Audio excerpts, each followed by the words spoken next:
بسم الله الرحمن الرحيم. ودكتور عبد الكريم أحمد محمود كنا تخصصي قلينada iyo daweynta cudurrada haweenka.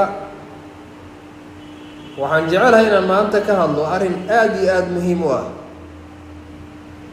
waxaan aragnay dad badan oo uur leh isla markaana qaba isfiilito balse aan wax badan ka fahamsanayn dhibaatooyinka caafimaad ee isfiilitadu ay u leedahay ilmaha uurjiifka ah.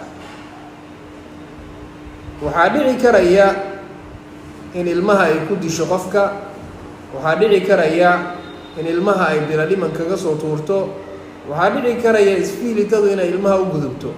markay ilmaha u gudubtana waxaa dhici karaya inay aragga tirto, waxaa dhici karaya inay maqalka tirto, waxaa dhici karaya in ilkaha feerfeer ay ka dhigto, waxaa dhici karaya in lafaha lugaha ay ka qalqaloociso, waxaa dhici karaya maqaarka inay finan ka soo saarto bocoolo sameeya kadibna baqa, waxaa dhici karaya beerka inay barariso, waxaa dhici karaya maskaxda inay dhibaato weyn ka gaarsiiso, oo ay dhici kartaaba in ilmuhu uu ku dhasho qalal iyo dhibaatooyin aad u badan.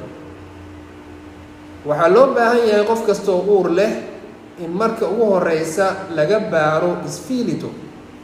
haddii laga helana si degdeg ah loo daweeyo, sidoo kale in la daweeyo qofka baartanarka la ah ama xaajigeeda si xanuunkani uusan dhankaa mar kale uga imaanin.